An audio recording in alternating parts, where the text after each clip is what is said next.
This program is brought to you by Stanford University. Please visit us at stanford.edu. Thank you, Michelle, for that kind introduction, and thank you all for being here today. It's a great honor to have the opportunity to speak in this series. Although I have to admit that when I got Michelle's note and invitation, I had something of a panic. I think in part because when I reviewed what others have done in this series, many of the talks seem to be about how to do something in particular. So there are talks on building rapport in the first meeting, addressing controversial issues in the classroom, and gluing people to their seats while stupefying them with your brilliance. I may have made up the last one, but the panic that I felt was very real and prompted me to reflect on my teaching. And in so doing, I discovered one thing that I'm, I think, pretty good at, or at least pretty consistent at, and that is screwing things up. And I mean this in the following sense, that I am very interested as I teach in trying to continually evaluate how things are going, noticing when possible when things are going badly, and then trying new things. And that's what I'm hoping to do today, both in the way that I go about delivering a few remarks and also as I reflect more generally on what it means to think systematically about how things are going and then try a bunch of new things. So that's what I mean by taking risks. And I think taking risks has a couple different parts to it. The content part's easy. When you try something that you haven't done before, it may be a flaming disaster. And in this talk, we'll see if some of the things that I try are flaming disasters. You can let me know. But there's also a process sense in which taking risks is dangerous. So it's not just what you end up doing, which may be a disaster or at best useless, or rarely a success. It's also the process of engaging in continual self-reflection. So you can't just set things up once and then just sort of do something else. It's continually, for yourself and with your teaching fellows and other members of the team, trying to build a culture in which you are always trying to do things a bit better in new ways.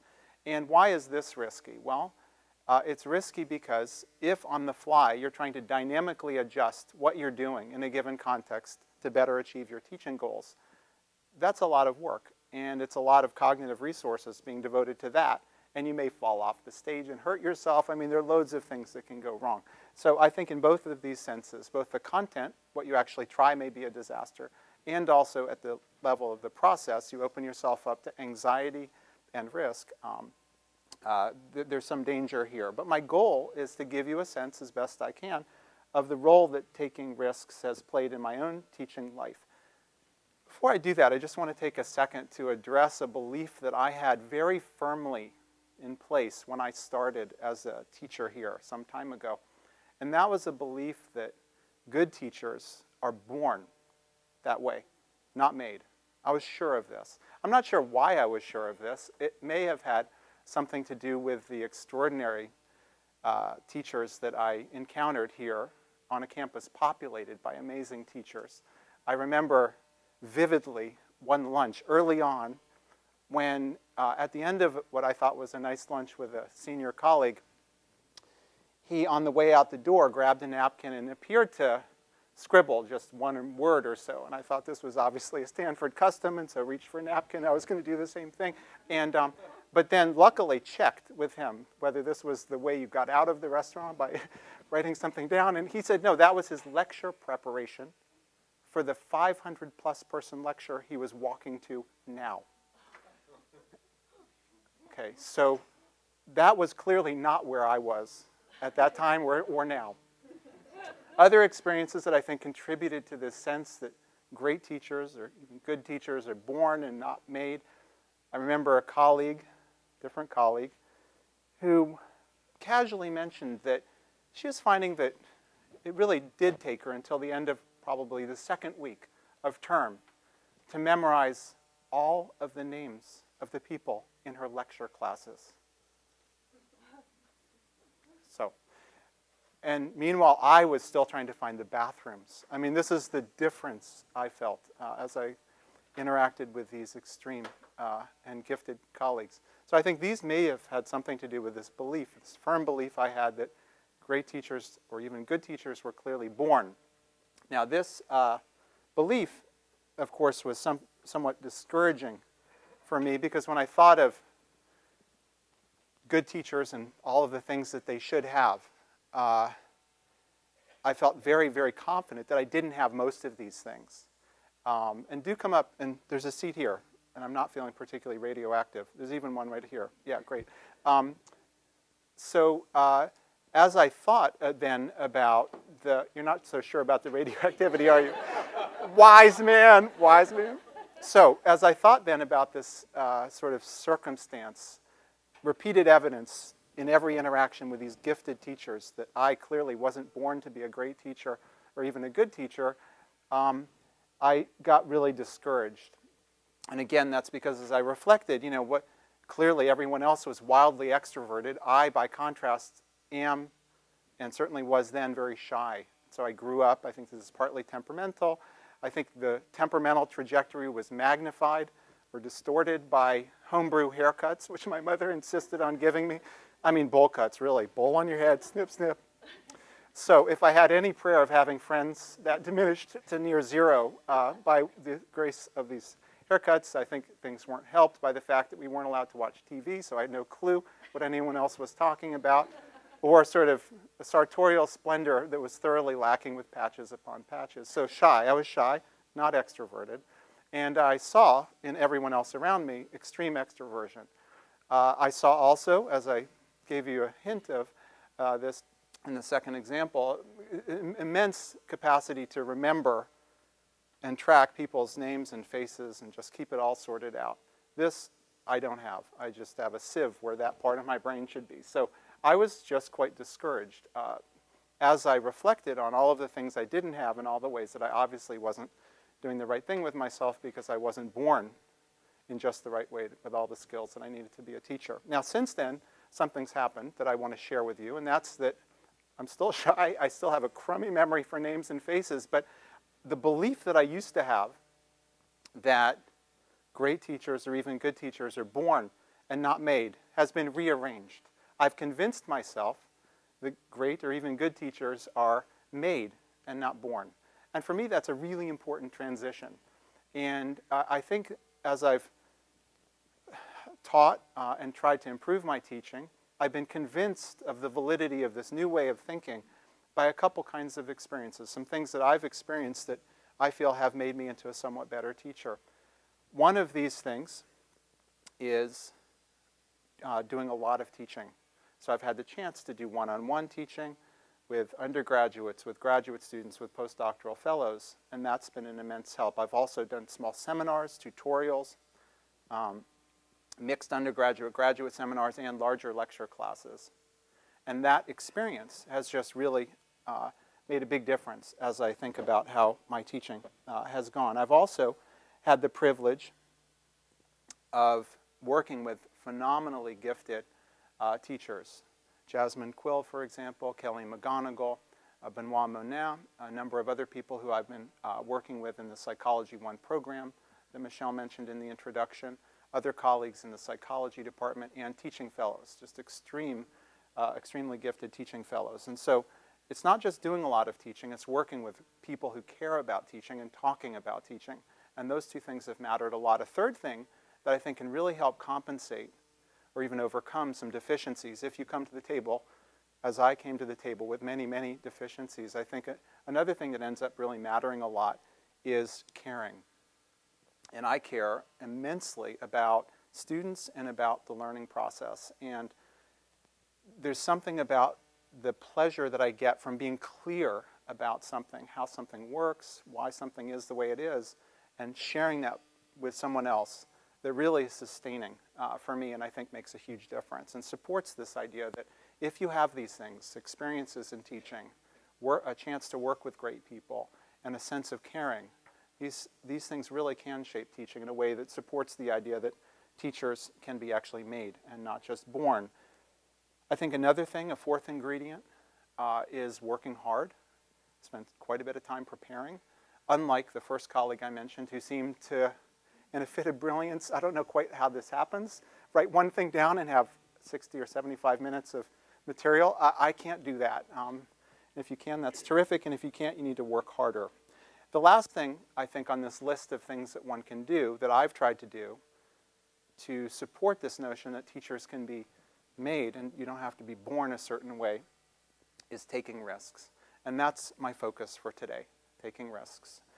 And I think for me this is important, not just because it's the one thing that when I rummaged around I figured I probably could talk a little bit about, but because it supports this idea that anyone, if they're brave enough and if they can take risks and try to grow as a teacher, can become a better and better and even a good or even great teacher.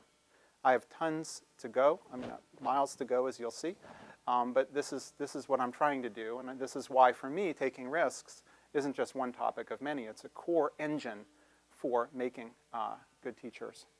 So what I'd like to do today then with that introduction is to share with you some of the ways that I've tried to take risks in my teaching.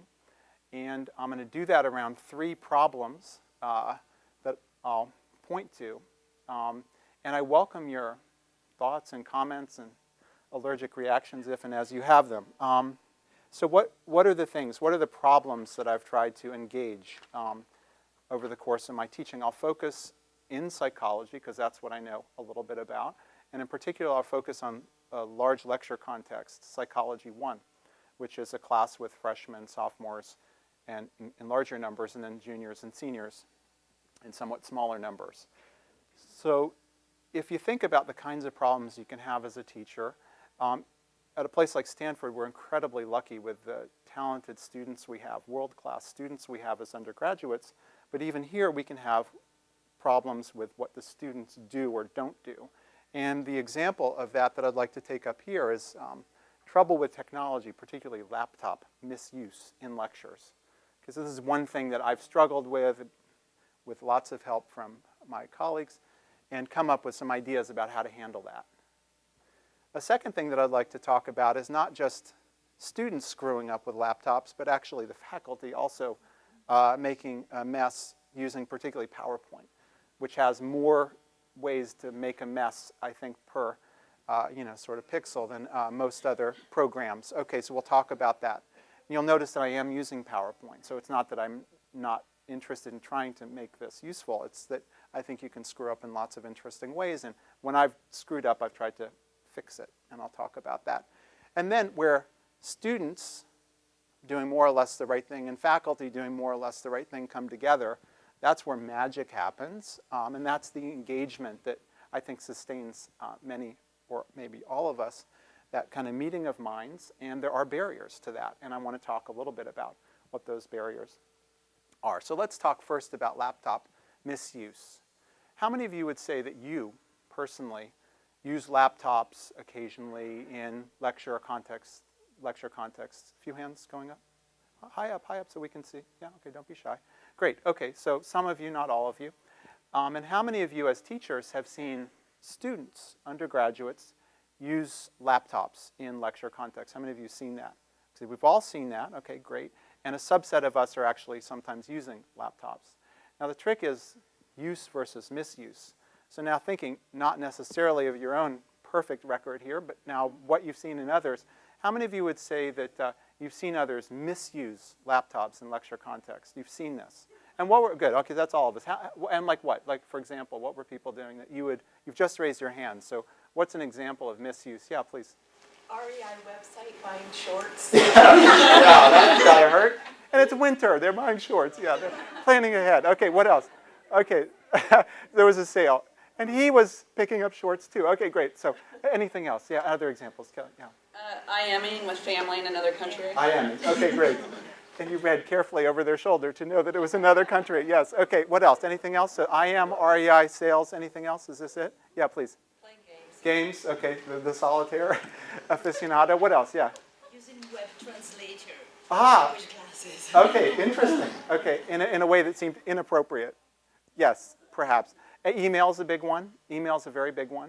You just can't wait to get back to your friend until after class, so you get back to your friend in class. All right, so, and you know, this is just a trick. What if what have people tried to do about this? Anyone tried to do anything about this, or is this sort of a problem and we're not sure what to do with it? Michelle? Yeah.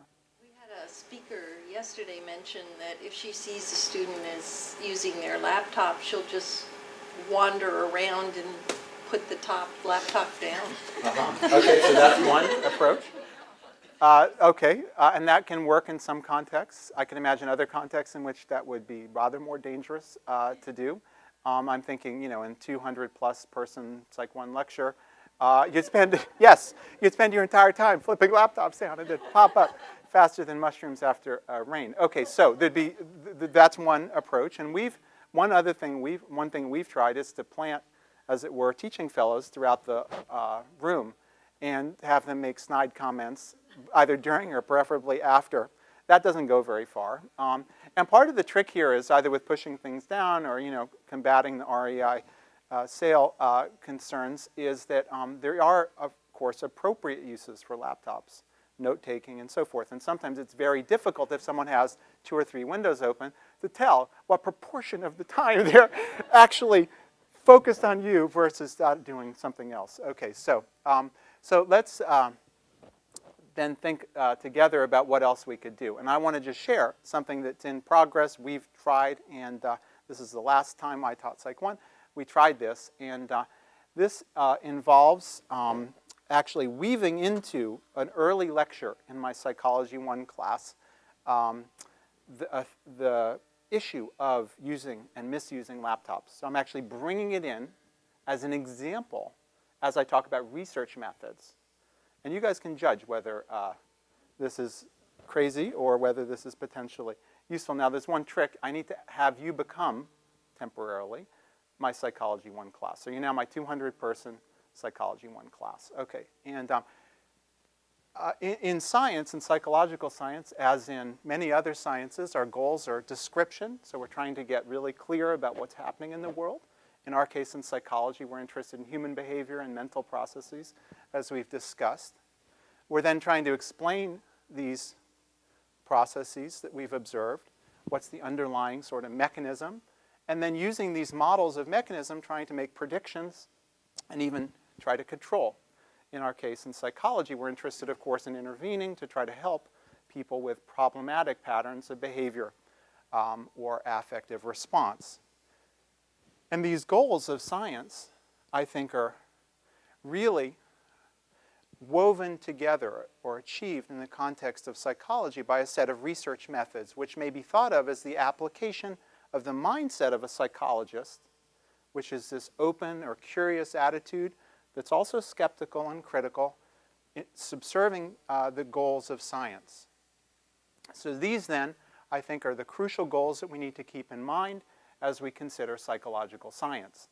And as we move forward and think about the ways that psychology sort of plays itself out, what we need to do is to really keep in mind firmly the idea that we as scientists need to really focus on the extent to, so basically what I'm saying is that we really urgently need to keep in mind these larger goals that we have as we think about the basic approach that we're taking, and in particular, the research methods that we are applying in a particular,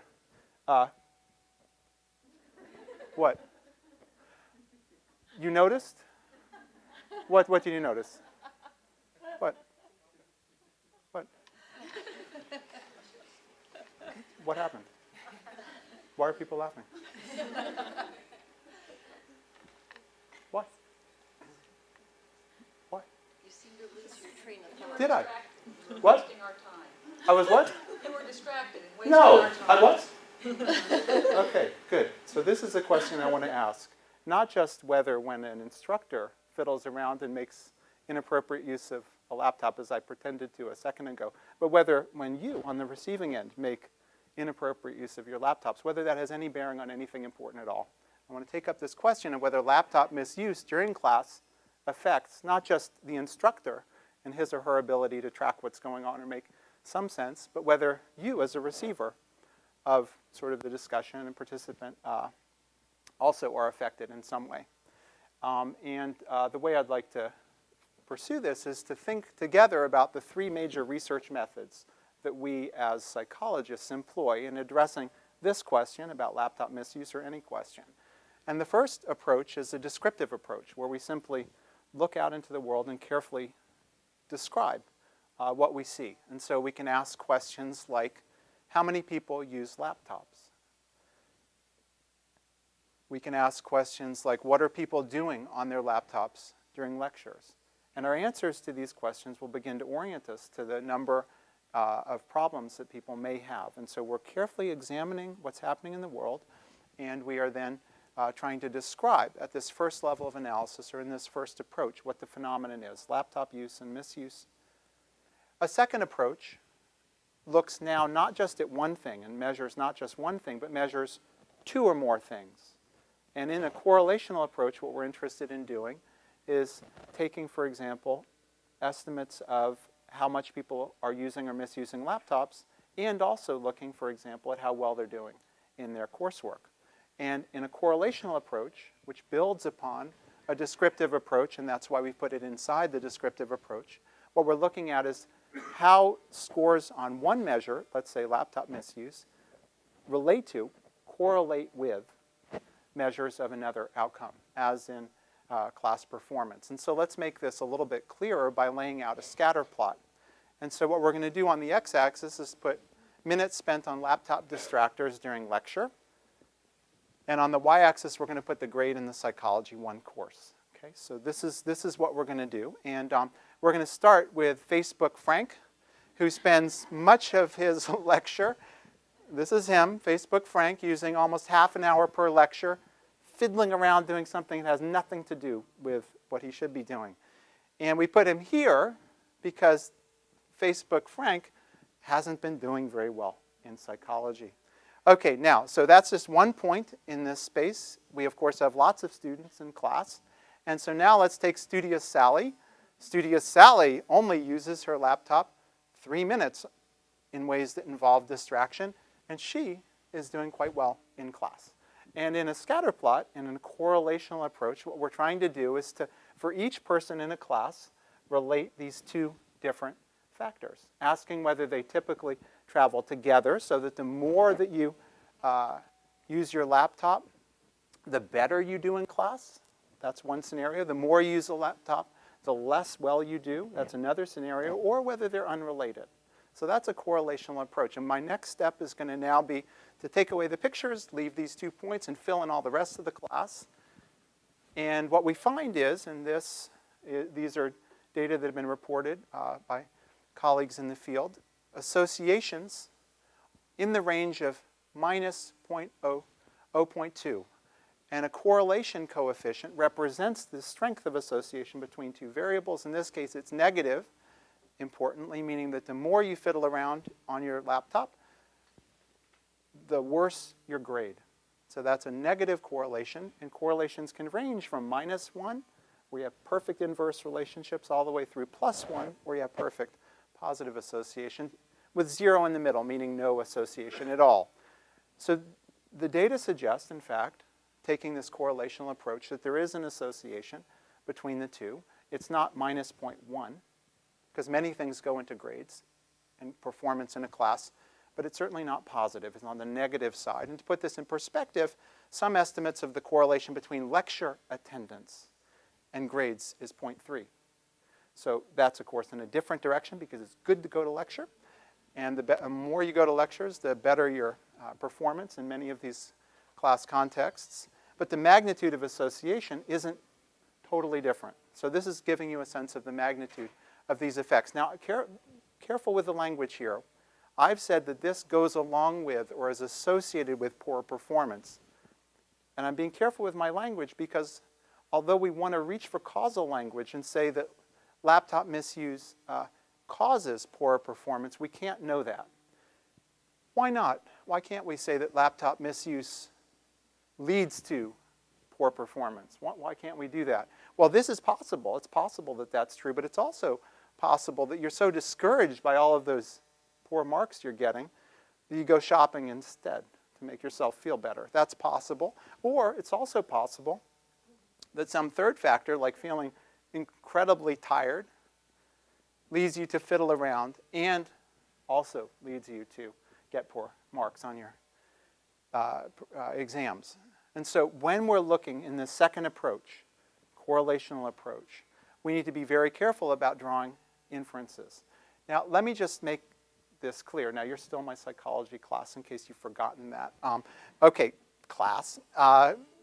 This is really important because our mind, when it sees associations of the sort I'm describing, jumps to causation, wants to see causation. And sometimes in this class, as you'll see as we're together this entire term, I feel strongly about something. Okay, this is a time when I feel strongly about something. I want you to understand that correlation, something that goes together, may or may not, these two things may or may not be causally related. And you can't infer causation from correlation. It could be there, but it may not be. Okay, I feel very strongly about this point. This is a very important point to me. Occasionally, I feel so strongly, you know, teachers say they jump up and down about a point. I'm jumping up and down. Okay, this is how important this is. I'll do this once or twice this entire term. That's how important this is. Just because two things are related does not mean that you can infer causal association. Okay, so that's frustrating because that's what we want to know. We want to know, does fiddling on your laptop really screw up your grades, or is it just an artifact of being really tired, which leads to both fiddling on your computer and doing badly in class? How do we do that? Well, this is how we do this. This is the third research method. Embedded within the descriptive and correlational approaches in the sense that you have to describe the world and you have to look at associations, but you do that in a very special context that allows you to make causal inferences. What is that context?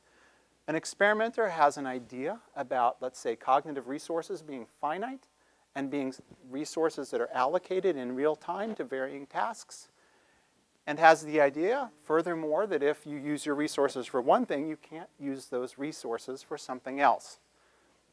That's her idea, and then if she wants to test that idea, what she might do is operationalize resource use by having people fiddle around or not fiddle around with laptops. That would be the independent variable. And then look carefully at some important outcome like grades, performance in a class context. And so what she's doing then in this experimental approach is trying to address the question we've been chasing for some minutes now in an experimental vein, by manipulating the independent variable and then observing an outcome. And the experimental approach in psychology and in other disciplines consists of starting with some ideas and then manipulating and observing. Fine-tuning your hypotheses and then coming back and manipulating some more and observing some more. And the beauty of this approach, and the reason it takes us beyond the correlational approach, is that you can then, under some special circumstances that I'll describe in a second, actually make the causal inference that we're so aching to make. So let's review. Observation, students are using laptops, we know this. Hypothesis, using a laptop in certain ways leads to lower grades. And in an experimental context, we're then going to manipulate an independent variable and measure some outcome variable, such as lecture material and grades, and then look to see whether, in fact, our manipulation, when we fiddled with the world, that's changed things in just the way that we would predict. So again, reviewing the key features of experiments. Manipulation is laptop use versus not. Look at the dependent measure as the outcome. Crucially, you need to randomly assign people to these two conditions to make sure that there's not some extra thing that's traveling along with the people who say, oh, gee, I'll sign up for laptop use, versus the people who don't have a laptop, let's say, and you need to control extraneous factors. Now, to cement our understanding of this point, I'd like one of the many people who said he or she uses laptops, I remember sort of who that was, to come up for a quick demo. Perfect. Thank you for volunteering. Great. So laptop user is going to bravely come up here. Great. And your name is? Dan. Len? Dan. Dan. Welcome, Dan. And Dan is a laptop user. And so what we're going to do today to solidify your understanding of experimental design is to test the hypothesis that laptop use is corrosive of intelligence and leads to diminished capacity to respond adaptively to the environment. So I'd like you to stick out your left hand, please, Dan, and hold the pincer motion just like this. Just orient it this way. Great. And I'd like you to catch this. Oh, no, catch this now. Okay, great. Perfect. So that was 9. Dan, thank you very much. Perfect. You may have a seat. Perfect. Okay. Now, I would like someone who does not typically use laptops to come forward so that I can prove beyond any shadow of a doubt my hypothesis that laptop non-users are obviously far more intelligent and more adaptive than laptop users. Who would like to come forward? Somebody, anybody. This is very comfortable. You can, in fact, I'll come to you if necessary. Oh, there we go. Kelly, you're brave. Okay, terrific. Kelly, this is Kelly, whom I happen to know. One of the few names I have in my feeble memory of names. And Kelly, which hand would you prefer to use for this task? Just out of curiosity, right hand? Perfect. And Kelly, just to make sure that you're comfortable with our procedures, I'd like to explain to you what we're doing. So this is a reaction time meter. And what I'm going to be doing is giving you 3 chances to catch this with your hand. And I'll say 1, 2, 3, go. And then what I'd like you to do is just pinch as quickly as you can. Do you feel comfortable with that? Okay, great. So perfect. So here we go. This is a test of my hypothesis. Okay, great. So this is her preferred hand. And Kelly, are you feeling comfortable at this point? Okay, great. Now, don't pinch yet. Okay, so 1, 2, 3, pinch. Oh, ladies and gentlemen, woo! Off the scale. I don't think, do we need to do that again? No, we've demonstrated, thank you, Kelly. We've demonstrated conclusively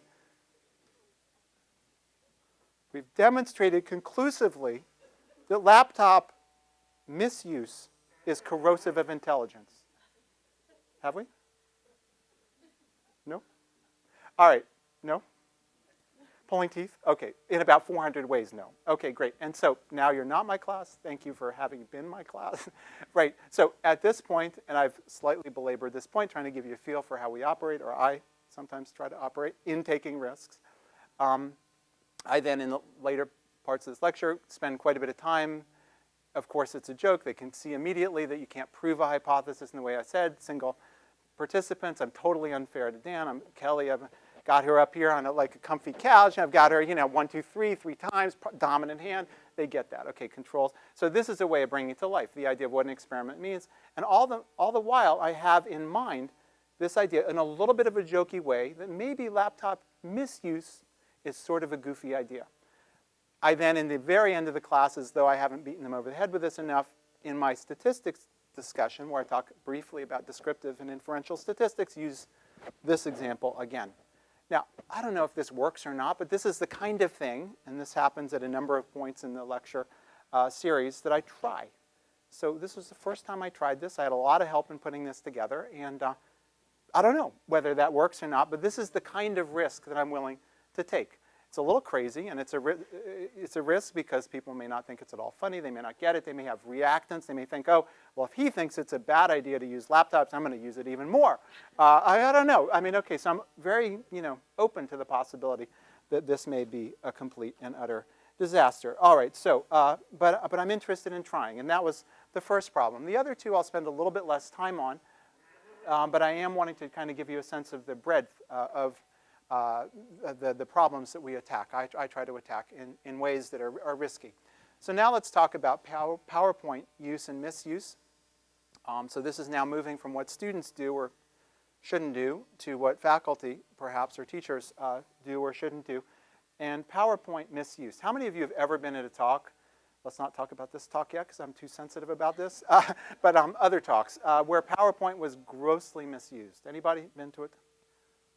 And if you haven't, I'm amazed. Okay, great. You haven't been to talks. Okay, so in most talks that have PowerPoint, there's some grave risk that you're going to misuse PowerPoint. And I think there are lots of creative ways to misuse PowerPoint. So you can have, now I did some of this, right? I mean, so when do you do crazy things like this and when don't you? Sparingly, you do crazy things. And they're corny noises, that you probably shouldn't make lots of use of, weird text effects, all sorts of time delays that screw everything up, strange fonts that sort of rain down from the sky, low-quality images that jump into and out of view with no apparent connection to anything else, odd colors that you kind of put up there because they look cool to you on your home computer and have nothing to do with anything, or then distracting backgrounds that make it impossible to, oh yes, your term grades are going to be blah, blah, blah. Oh yeah, I can't read that. Okay, so a little bit of nervousness about that. And then long lists of bullet points that have no logical connection one to the next. It's just remarkable. Okay, so these are the things not to do. It's harder to say what to do. I've tried in my remarks so far, and in the few minutes of things, more than a few probably, anyway, the few minutes that I have left of things to say, I'm trying to give you a sense of what I try to do with PowerPoint. I don't think the solution is to toss it all the way out the window. I think it's a useful vehicle. And so what I'm going to do is to ask you to briefly reassume the role of my class just for a second. And what I'm going to do is to show you how I, in just a couple slides, do a few things. This is now jumping forward a few lectures to learning. I will have at this point in the lecture already talked about what learning is and talked about 3 important forms of learning: classical conditioning, operant conditioning, and observational learning. Breathed a little bit of life into those, and then we're now shifting to talk about classical conditioning. So when you think of classical conditioning, this is one of the people who jumps to mind. Pavlov, famous Russian physiologist, who by the time he came to learning had already won a Nobel Prize for his work on digestion. And we start the story with actually a very interesting problem Pavlov was having. His assistants and he had noticed that in the context in which he was studying digestion, which was dogs that they'd carefully prepared in ways that they could measure saliva as they delivered food to the dogs to try to understand the digestive system, Pavlov and his colleagues had a problem. Here's the problem. The dogs, and this sounds weird, but it's true, the dogs were drooling at the wrong time. Now, this is a serious problem. Now, if you don't think it's a serious problem, it is a serious problem. And this guy was famous. This guy had a Nobel Prize. This guy was just totally set. And all of a sudden, his dogs are drooling at the wrong time. So most people, this is a soapbox moment. So, okay, stepping up on my soapbox. Most people, I think, at this stage of their careers would have said, forget it, and gone to, like, Florida to retire to set up a motorcycle repair shop, okay? Really, I think most people would just be like, I'm done. I've won all the prizes. I'm ready to go. This guy rolled up his sleeves and said, aha, this is interesting. More interesting than that garbagey stuff. He didn't say garbagey, but anyway, the Russian equivalent probably of garbagey stuff I was doing before that I got a Nobel Prize for. This is exciting. And he went to work. So instead of giving up, he got serious and rolled up his sleeves. Okay, end the soapbox moment. But the idea, and we'll come back to this across the course of this lecture a number of times, is when you see something that completely doesn't make sense, you may feel like giving up, but you know what? If you persevere, sometimes really cool stuff happens. And that's why we and others across the world are talking about Pavlov today. Why? Because he identified a series of basic processes that underlie many very interesting forms of learning. So let me draw this out. When many people hear classical conditioning, they start to fall asleep. They hear the term and they start to fall asleep because it sounds dusty and musty and irrelevant. And my goal today is to try to help you see that it's not irrelevant, it's important in everyday life. So let's lay out what Pavlov did. So instead of giving up, he actually articulated a basic set of processes. Now, let's start with simple stuff. So this is a dog, and this is food. And when a dog, and this may shock you, but it's true, when a dog sees food and it's hungry, it drools. Okay, that's just the way the world is. Now, so here we are. Now we're going to apply some labels that sound fancy, but we're going to use them. Okay, so the unconditioned stimulus is a fancy label for something that elicits this automatic response. So that's the unconditioned stimulus, in this case, food. And what happens? You have food in front of a hungry dog. Okay, drool happens. Okay, and again, fanciness happens in terms of terminology, unconditioned response. Unconditioned because you didn't have to do anything. It's for free. Put the food there, the dog is blah, blah, blah, blah. Okay, perfect. So food, drool. Ta-da, natural. Food, drool. Food, drool. You can do that any time of day, night, whenever. Food, hungry dog, drools. Unconditioned stimulus, food. In this case, unconditioned response, drool. Perfect. That's free. That's natural. Now, what else happens? And what else is free? If a dog who's hungry or not hungry hears a tone that it has no clue what it is, ping. What does the dog do? Nothing. Okay, so ping, the dog is like, ping. Okay, now, so what do we have? This is free. This is before anyone does anything. You have a situation in which you give it some food, and it goes, drool, drool, drool. food, drool, food, drool. Ah, perfect. Or ping, nothing. Ping, nothing. Okay, why is this interesting? Here's why this is interesting. Because if you then present the food and the dog drools, but then you also do a ping just along with the food presentation. Wow, when you do that again and again, what's happening? The dog is saying food, drool, ping, food, drool, ping, food, drool, ping, food, drool. Whoa, this is great. This is a great restaurant. I love this. And then after a number of trials, you then just do a ping to the dog that's been through this restaurant. Ping, drool. Ah, totally cool. This is where Pavlov started. And what he did was work backwards and articulate and carefully describe each of these component processes, showing how you get to his drooling problem via repeated association of a previously neutral stimulus with something that the dog or organism cares about, so that when later you just present the previously neutral stimulus, it has meaning. This is about the creation of meaning in dogs.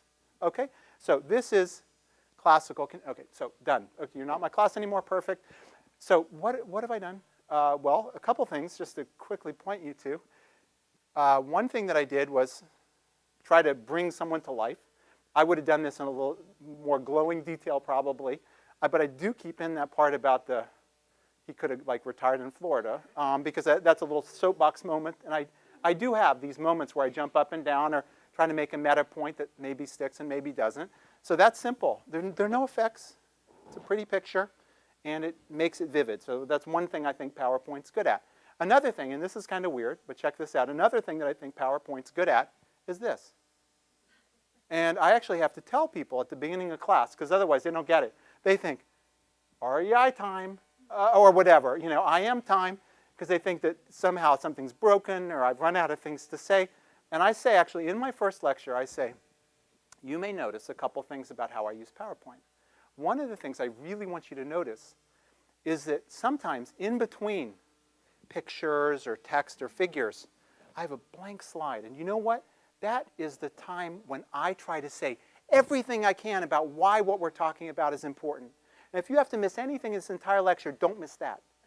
Even if you just want to do well in the test, and I'm sure your motivation is more rich than that, I want you to pay attention, particularly then. If you want to ignore some of the other stuff, you do so at your peril, but do not miss this. So I literally just say something like that. And so they know that when this happens, I'm trying to make, is it a soapbox moment point? Is it an integrative point or whatever? Okay, so that's a second thing, I think. And it's weird. I mean, it's like, did something break? No, I'm meaning to do this. And I set this up and make this explicit. A third thing I do, you may have noticed this little squiggle in the upper right-hand corner. Again, I set this up at the front end. But one of the things that I've struggled with, and I think we all struggle with, is how to let students capture all that we're trying to do. In PowerPoint land, do we just give them all the PowerPoints? The entire PowerPoint series? Do you give them, I mean, I've even tried, and this is how risky sort of I've been, I've even tried having people transcribe the entire lecture and post it. Now, one obvious problem that I should have foreseen is that attendance dips noticeably if I have everything available, including much better notes than they could possibly take. I don't do that anymore. So what I do, and this is sort of where I've settled for the moment, is that for a subset of slides, I note in the upper right corner, this is available on coursework afterwards. Okay, so if you want this, don't panic, don't worry. You can just listen, because you're going to have access to this. Other stuff is not going to be available. And so you have to be there to kind of appreciate the context, and then later you'll have this available to supplement your memory. Okay, so those are a couple thoughts about how I use PowerPoint and some of the risks, I think, associated with PowerPoint use and misuse. I want to turn now in the last 5 or 10 minutes to making magic happen and barriers to making magic happen. And I think there are lots of ways to try to increase engagement, this precious thing that we all want so badly for our teaching, meeting of minds. And I think one way of doing this is judicious use of anecdotes. What's judicious? I don't know. Let me give you, and we don't have a ton of time, let me give you a quick example from early in Psych 1. So you're my class again. Sorry for this repeated whiplash, but there you are, class, thank you. So as I've said, I've really defined broadly psychology as a study of human behavior and mental processes, and I personally feel this is a class everyone should take. Why? Because we're going to be answering questions that I think we care about. Things like, am I like my parents? Why do kids like peekaboo? What does it take to be successful? Do you ever get anxious? And why can't we all just sort of get along and not bomb each other out of existence? Now, let me just go through a couple of these. First, am I like my parents? How many of you have ever wondered whether you're rather more like your parents than you would like to be? Is there anyone in the room who feels this way? Honestly. Okay. Most of us. All right. Perfect. And in my case, I tell you, this takes a form. Early on, it's about driving, I have to say. And so early on, my dad is a kind of a little bit reckless driver and is the kind of guy who says, it's really important to have a bumper sticker on the back of his car saying, if you don't like the way I drive, stay off the sidewalk. So cool to pull up to school driven by Dad with a bumper sticker like this. Or on his motorcycle helmet, I brake for hallucinations. So uncool. And so I was, as a kid, kind of stressed out by, Mom and Dad. Mom was like, slow down, slow down, slow down. My dad was like, I am slowing down. And so, for me, that was really stressful. And I vowed at that moment that I would never, ever, as a grown-up, be like this. And I just thought this is so immature of my parents not to work this out already. And so it was a few years ago now, but I was quite surprised when I was driving, very calmly, I thought, to something we were a little bit late for. And my then youngster, Paul, pipes up from the back seat, Daddy, I think Mommy would appreciate your slowing down. I practically drove into a tree. Why? Because I felt as though I'd suddenly become the parent that I did not want to become. And so in this class, what we'll be doing is talking about the ways in which we do or don't become like our parents and the forces that push us to become more like our parents and the things we can do to become less like our parents if that's important to us. Okay, so, and then I can do this for each of these 5 and so forth. So now you're not my class. That's an anecdote. And I think, for me, that's taking a risk. I mean, maybe it's totally and utterly not funny. For most people, it's goofy. It's, who cares about my parents? But for me, early on in a class like this, I want to give them a sense that I'm a person too, occasionally, and maybe mostly. Okay, so that's important to me.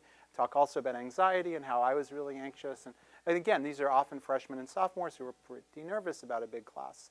For freshmen, this is obviously one of the first classes they've taken. And so for me, I really think through, when do I go into anecdote mode and for what reason? But it can devolve into sort of like I have nothing else to say, so you sort of talk about your laundry list or something else that's cool. So for me, it's very strategic, although I try not to make it look wildly strategic at each moment. Okay. Another thing that's important, asking questions. How do you get people, again, engage them? One way is anecdotes, another way is asking questions. Let me give you a brief feel for this. I think we've already interacted enough. You kind of get a sense of some of the things that I do, but I'll be kind of quick about this. But I just want to point to this. So I'm now going to ask you, I think for the last time, to be my class. Okay, so be my class again one more time. Here I'm bringing you into a lecture, now not on learning, but on emotion. And I have... Now, as we see class, emotion may be defined in lots of different ways. As we've discussed already, it has several different aspects or parts. But one consensual definition of emotion is biologically based responses to situations that are seen as personally relevant. Emotions are shaped by learning and usually involve changes in peripheral physiologic responses, expressive behavior, and subjective experience. So emotions are at once biologically based and perhaps evident in other species, something that is early appearing. They're also, however, shaped by learning, so that the way emotions play out is something that we actually can see get changed over the course of a single person's life experience. The third aspect of emotion is that it has multiple components, including the physiologic, expressive, and subjective experience. And in what I'll say over the next few minutes, I'll be talking about changes in each of these 3 domains. So we'll talk about the physiology of emotion, behavior in emotion, and subjective aspects of emotion.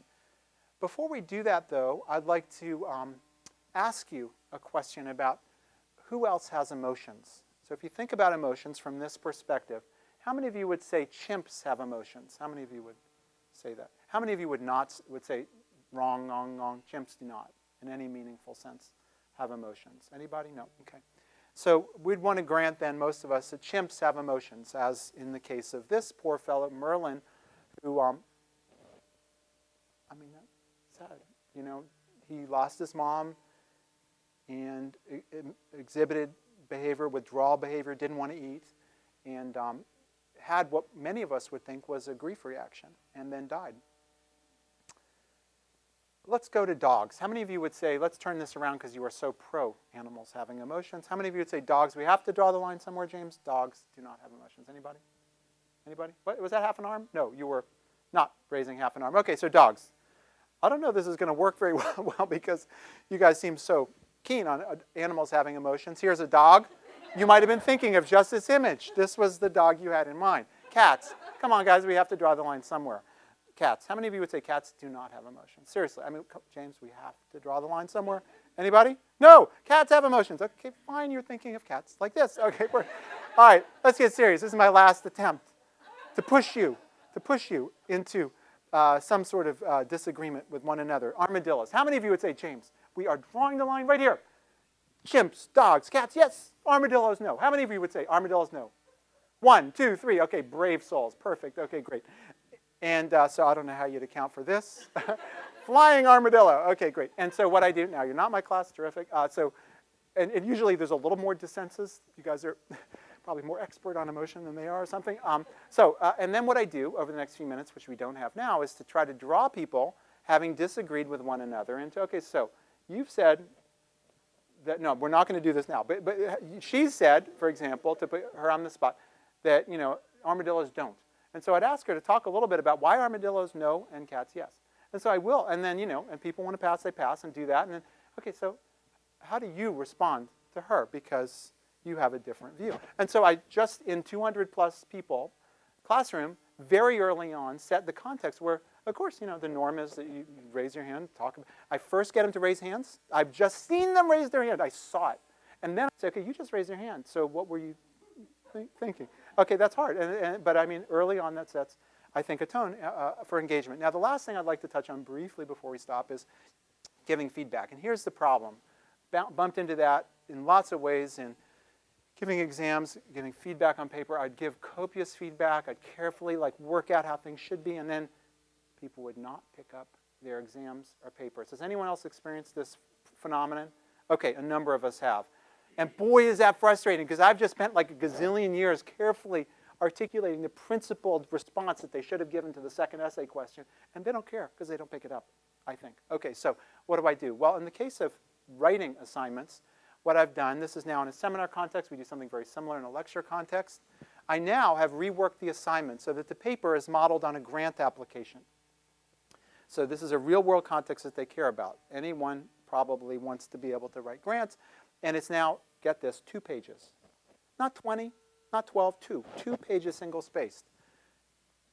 I provide detailed instructions, models, and then in a fit of sort of awareness, I, instead of on each paper commenting again and again about the same things, they managed to get through the instruction filter, I then suddenly realized, why not save all those comments and present those at the front end as part of the instructions? And so now that's what I do. So all the things that I typically comment on as not being right in the first go at this, I now provide them at the front end. And what that does is help them produce an initial version. This initial, not draft, initial version. This is the very best paper they can possibly write with all sorts of assistance and help and so forth. And that's worth 20% of their grade. I then give them copious feedback.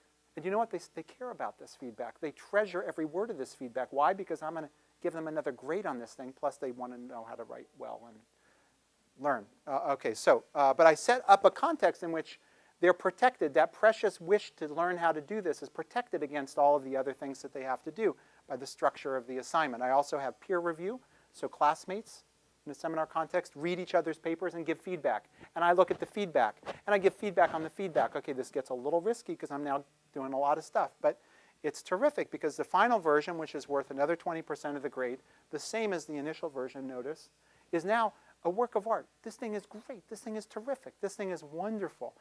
And then we end the class with a mock study section where we peer review of the grants, and we end up needing to decide which one of these wonderful grants gets funded. And so here's an example, literally just 2 pages, references, figures, and you can do this, yes, in lecture classes too.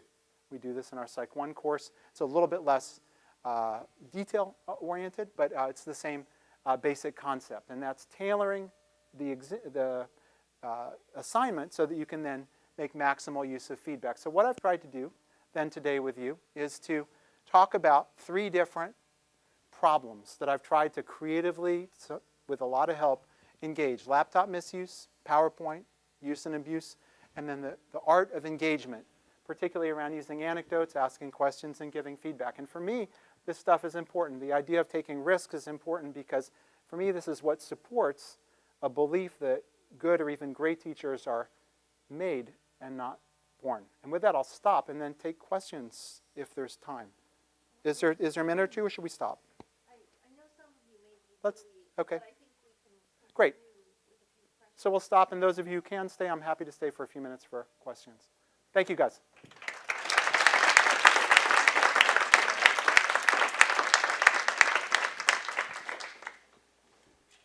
there anything you do in response to students falling asleep in class? Yeah, well, that's great. So I try to minimize the falling asleep and drilling on yourself kind of problem.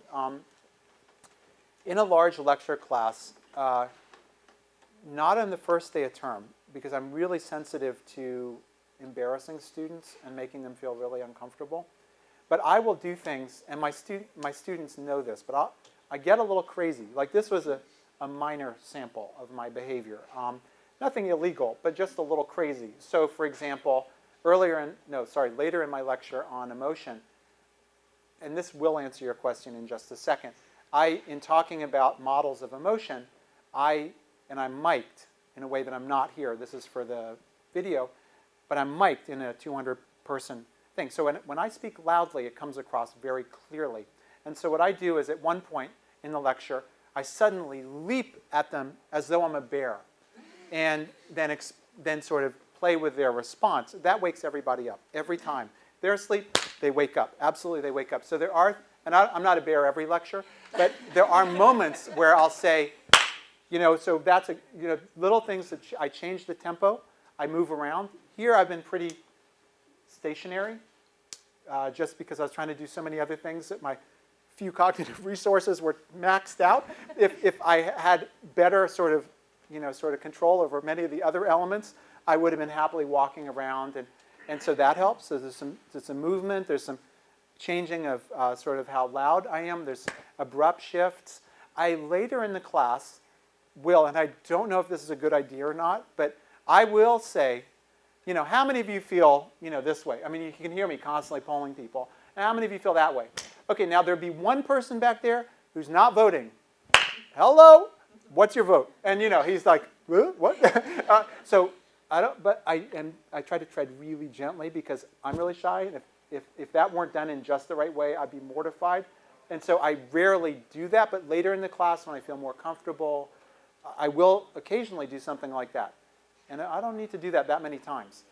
And so those, I guess, are the things that occur to me. Yeah, I don't know, other things. What's that? You jump as a bear, do you wear any props? Or No, I'm short on props. Because part of this is I like to reserve the option to not do what I had previously thought I was going to do.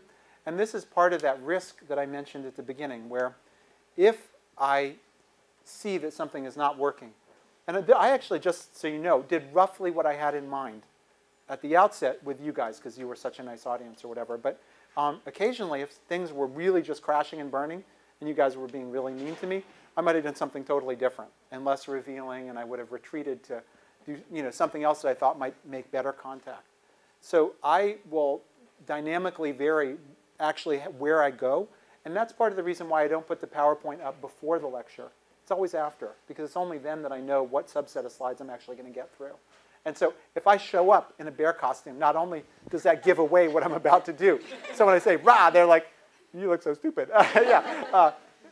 It's also that I'm not sure that I'm going to do that. And that's a risk. I mean, it's a risk because I dynamically adjust what I do as a function of how things are going. And if I feel that I screw something up, which I frequently feel, like I'm talking about Pavlovian conditioning and it's just not clear. I feel that it's not clear. I'll just rewind and I'll say, that didn't feel clear. Is there anyone who felt comfortable with what I just did? A few hands go up and I say, why don't you have a go? And then they'll give me something and then I work with that. And so I'll go where I need to. Hey, Ron, you wanted to jump in? So teaching is a big thing, right? And we teach content and we teach skills, and then every once in a while we try to touch on actual moral development and values. And so you have your soapbox moment that you talked about. I wonder in general though, how do you think about, what are your boundaries? You know, will you talk about smoking, drugs, the kind of music people should be hearing, when they should be having sex, what party they should be voting for? Where do you stop as an educator yourself when educating people?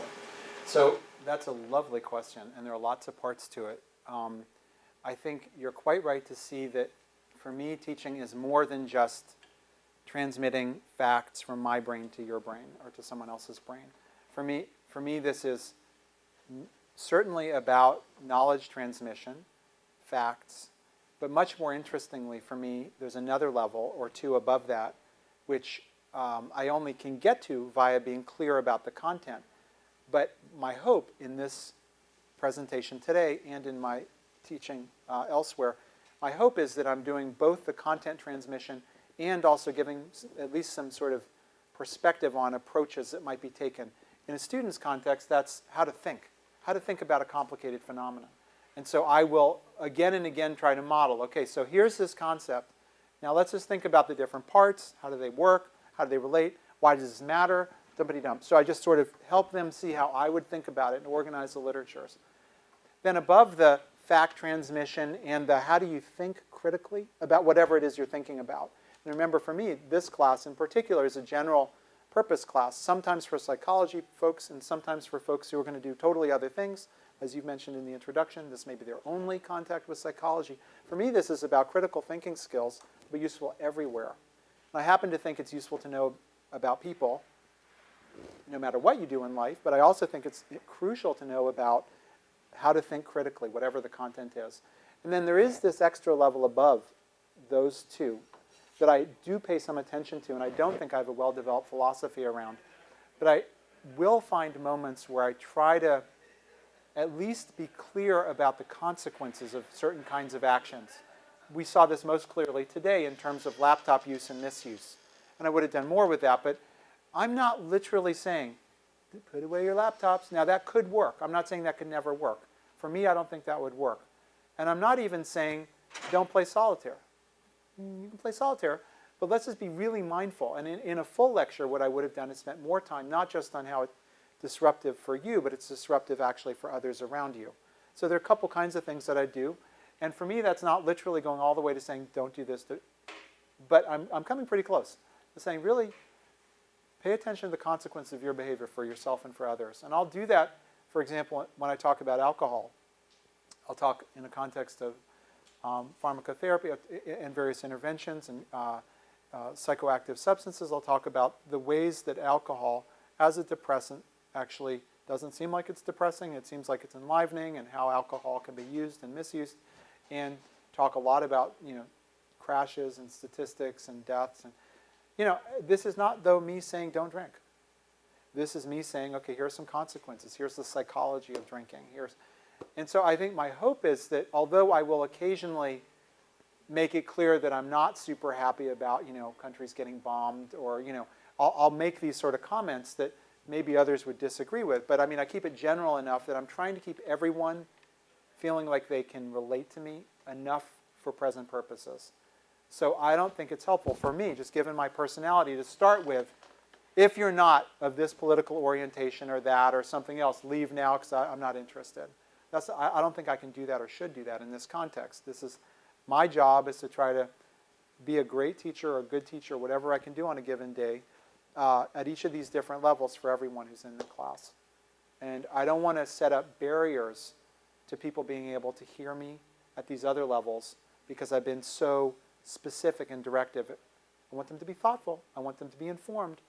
But I try usually not to, tip my hand. I give lots of personal information, but it's just not in the direction of you should or you must or whatever. Places where I sometimes kind of probably issues of tolerance, people just accepting many differences, like I feel really, really passionate about that, me personally. And that'll be a place where that's such a fundamental value that will come out.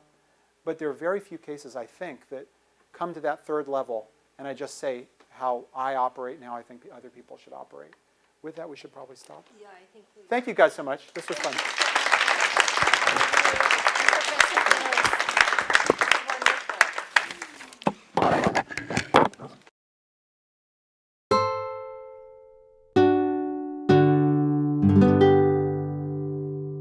The preceding program is copyrighted by Stanford University. Please visit us at stanford.edu.